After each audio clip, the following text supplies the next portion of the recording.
do I relate to something? So through mindfulness practice, how do I begin to understand my relationship with my emotions, with my mood? And through that understanding of that relationship, how might I begin to shift how I respond to that experience of depression or that experience of anxiety? And it extends, I put underneath here too, it extends beyond our own things that we're experiencing in our lives. It's how do I relate to burnout as a caregiver? How do I relate to my patients that I see, the clients that I see? How do I relate to the healthcare systems that I work as part of? And how do I relate to the community? How do I relate to the concerns that are present in public health? And then this definition, which one of the teachers in the UW Health Mindfulness program, Christy Reitz, who was with us previously, shared this definition with me. Just very simply, mindfulness is wise and compassionate action.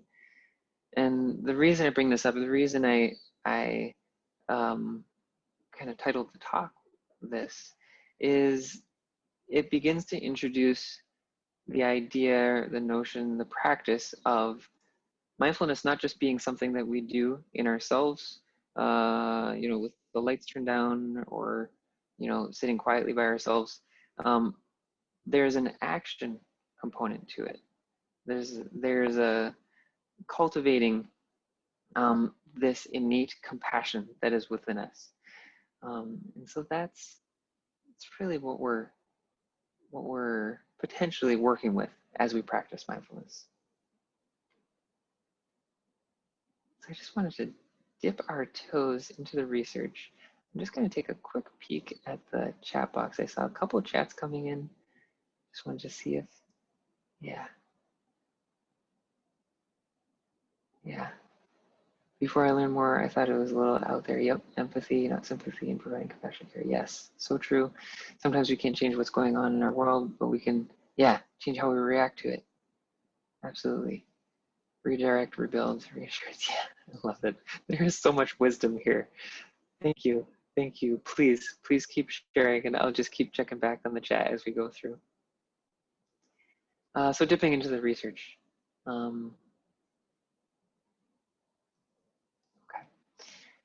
So just very briefly here, a couple highlights, and again, highlights specifically related to this conference, to this summit.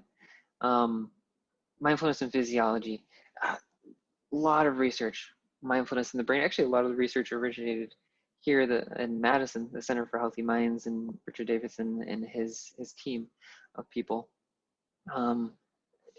Alterations in brain activity, and this is interesting. These are changes that are noted on MRI even after just 2 months of meditation. There are actually changes that are occurring in how our brains function. Mindfulness activating a certain part of the cerebral cortex that is correlated with positive mood. Increases activation of brain attention centers, right? A lot of you mentioned, what is mindfulness? Attention shows up, right? And so we're seeing this is actually changes to the way that we pay attention in our brain through practice. Increases in gray matter volume, which is often related to the sense, how we sense the world, all of our senses, the hearing, sight, taste, touch. And lengthening telomeres. So this is actually part of our chromosome, which is related to chronic disease, illness, mortality. And it's actually interesting, through mindfulness practice, these telomeres are actually able to lengthen, which indicates kind of a healthier, less likely, the person would be less likely to be susceptible to chronic illness. And this is something that was noted on the chromosomal level even just after 11 hours of practice. So interesting. Mindfulness specifically with dementia, and so this is, if you look into the literature, and I'm sure many of you have, it's pretty fascinating how mindfulness directly is affecting these different cognitive functions that are related to the patients and clients that we care for. Attention, cognitive functioning, psychological well-being, reducing systemic inflammation, which again is there are associations with systemic inflammation and dementia and cognitive functioning. Perspective taking, mental flexibility, reducing the negative impact of stressful events, and ability to reappraise negative events. I think those of you that do care for people with dementia know that often, and this is something I learned during my residency training, what does mindfulness look like for caregivers? And I would say this is still pretty new. There is a good amount of research out there. Maybe not quite as robust as I'd like to see, but here are a few, just 3 papers that I just wanted to highlight to pull out some themes. And so this one was a 2017 systematic review, which means it's a collection of, it's reviewing several different articles, usually up to this point in time, so up to 2017. And one of the things that it mentioned in there is mindfulness-based training improves caregiver mental health and reduces stress and burden. Seems to make sense, probably in alignment with a lot of your experiences. This is another review, 2018, specifically looking at mindfulness-based stress reduction for family, and they use the term carers of people with dementia. And this one specifically mentioned potential reductions of depression and anxiety with a specific mindfulness program. This is called mindfulness-based stress reduction. And this is a program that was, I think I can say this, I think is probably the most studied sort of delivery mechanism of mindfulness training. And this is certainly where I had my introduction to mindfulness training as well. This was a program developed in the late 1970s by John Kabat-Zinn at the University of Massachusetts, where I went to medical school. And the intention of developing this program was to introduce mindfulness as a way for patients to meet with, learn about relating to various medical conditions that they were experiencing. So it's interesting. So looking specifically at this program for caregivers, there is potentially some reduction in depression and anxiety.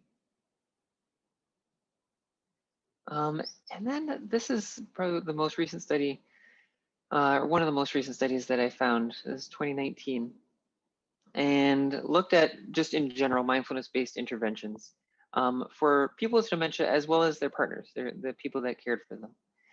And I pulled this because it's a mixed method study, and part of the work that I do at UW is mixed methods research, which is you're looking at surveys or kind of quantitative, like data-driven measures. And in addition to that, usually there's like an interview or a series of questions where people can give a sort of a free response answer. And I often find this type of research draws out some themes that might not otherwise be found if you're just looking at numbers related research. And so these were a few results that I just wanted to share with you all.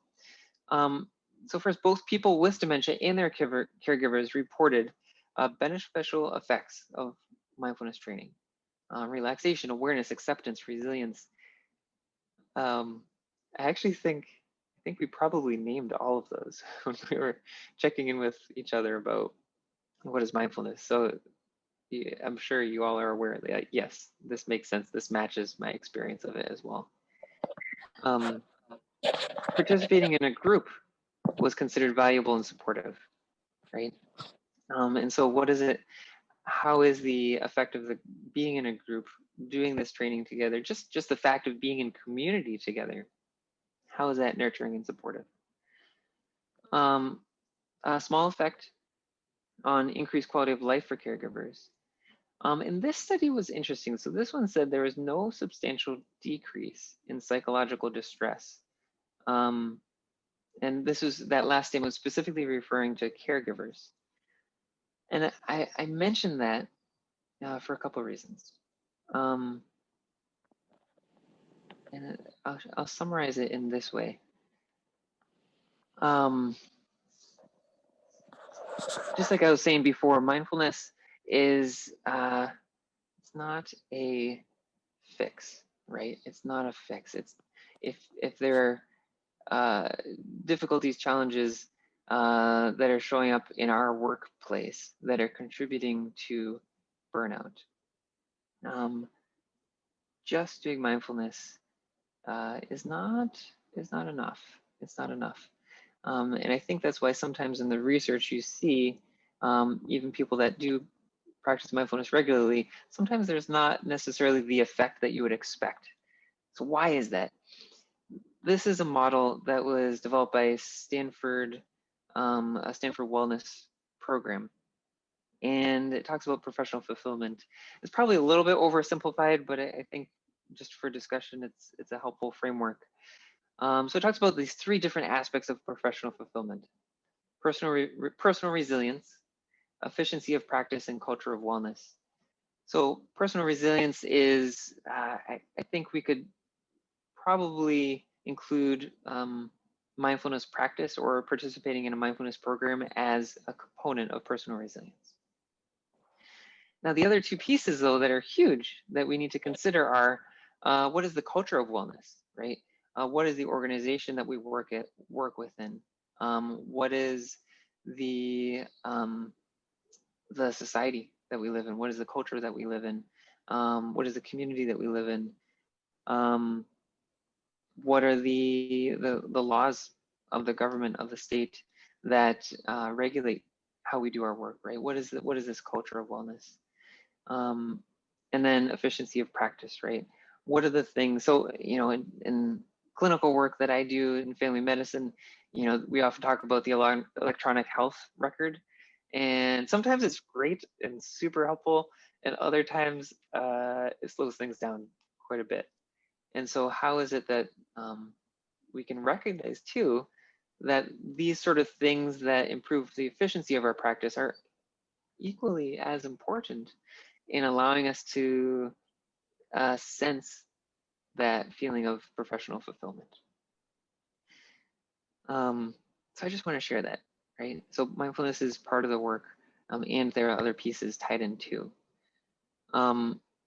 The other piece that I want to just mention here that I think is relevant is my sense is that mindfulness actually does play a role in each of these areas. I think with mindfulness training, there's a potential for a shift in the culture of wellness, right? With mindfulness training, there is potential for a shift in the efficiency of practice. So I think there is sort of a potential benefit throughout this circle of mindfulness. And I just want to allow space for recognizing that there are systemic factors at play in all of our work as caregivers.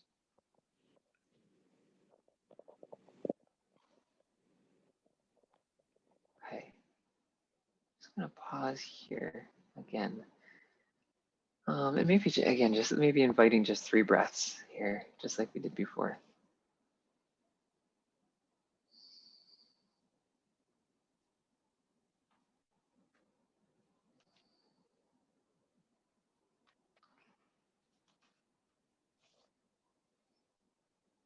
And so as we enter into the last few slides, just noticing what's showing up for you.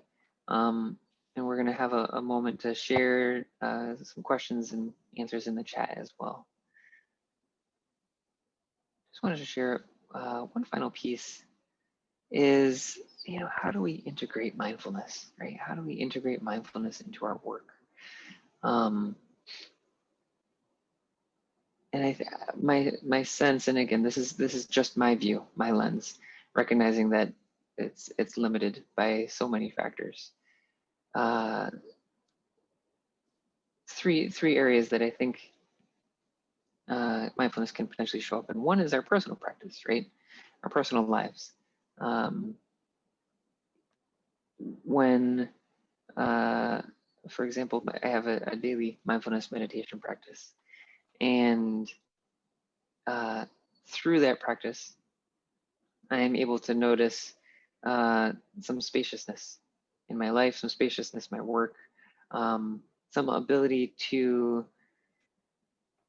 um, meet all the work that comes at me throughout the day with compassion and with kindness. Number two is this relational practice. And so this is how does mindfulness potentially relate to how I'm with patients, with patients that I see in clinic. So this would be something like when I'm sitting with somebody in clinic who's experiencing challenges in their life. And I think recently, I'm sure you all are probably aware of this too, there have been a lot of reasons for very heightened stress, very heightened depression, very heightened anxiety. How is it that I can choose to show up and meet people where they're at in those situations, right? And this is a mindfulness practice. It's relational mindfulness. And then the final piece here I put is advocacy, and I think this is very, very broad term. My interpretation of this is advocacy within, for example, within my clinic practice, or advocacy within the healthcare organization, advocacy within the community that I live in. How is it that mindfulness practice allows me to be present to whatever is there, and meet it and respond to it in a way that's hopefully skillful, hopefully compassionate, and hopefully, elevates the consciousness of the organization or the group that I'm a part of.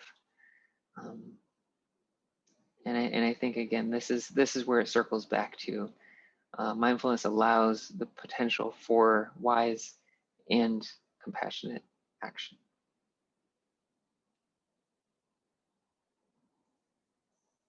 So I'll pause here. Thank you all. Thank you all for being here today. Thank you all for the work that you do. I'm very grateful to be a part of our community here and the care that we give to all whose lives we touch. So thank you.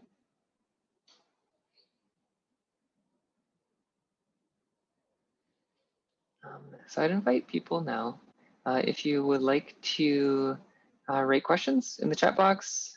That's probably the easiest way, is my guess.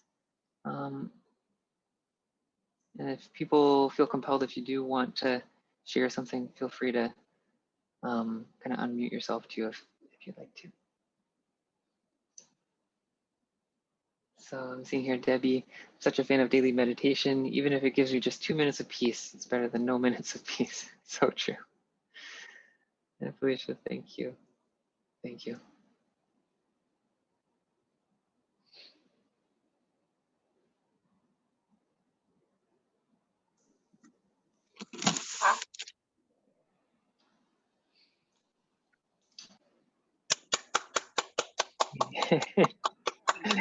Thank you. Thanks.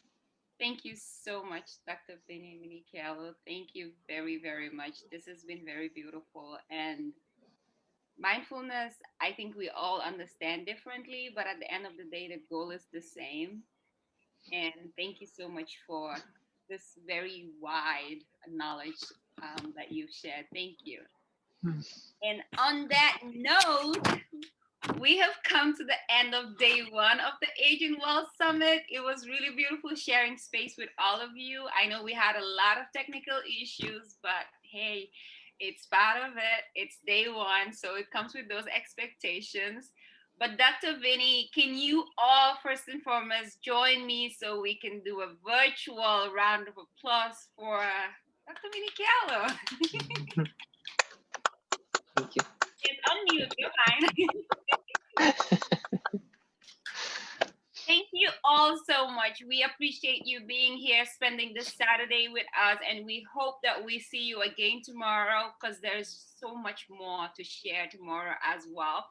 And we want to thank all our partners and everyone who contributed in making this a success, from Fatu, who's the president and CEO of Kairosu, and All Things Alzheimer's, owner of Kairosu Home Care, Catherine Bidwell, realtor at Stark and Kairosu, All Things Alzheimer's board member, Suzanne First, online instructor with the Center for Advanced Academics and Kairosu, All Things Alzheimer's board member, Nima Jabang, LPN at UW Health, Kathy Vos, Professor Emerita, UW-Madison Division of Extension, Joan Gruber-Hagen, UW Emeritus Academic Staff, Bonnie Natkinson, Outreach Specialist, Wisconsin Alzheimer's Disease Research Center and Wisconsin Alzheimer's Institute, Joyce Smith, Dementia Program Specialist at Dane County Human Services, Karen Wheelock, Volunteer Coordinator at AgRaise and Dementia Practitioner. And everyone who took time to share this space with us today, thank you so much, and we hope to see you again tomorrow. Thank you.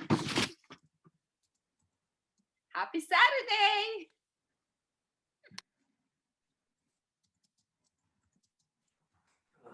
Happy Saturday to you as well, Binta, and thank you for your good work. Thank you. You were amazing. Great job. Thank you, Fatu and Binta. Thank you, everyone. And Binta, you did an awesome job. Thank you. Thank you all so much. Great job, Binta. Thank you.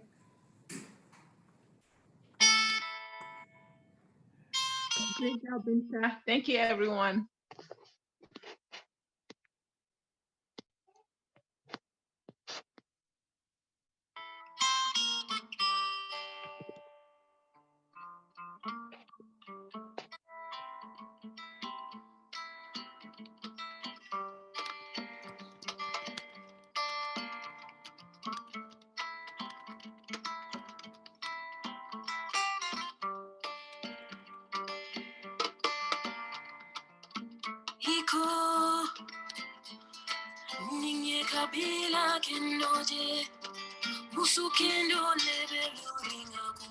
Thank you, Binta. Good job. All right. See you guys all tomorrow.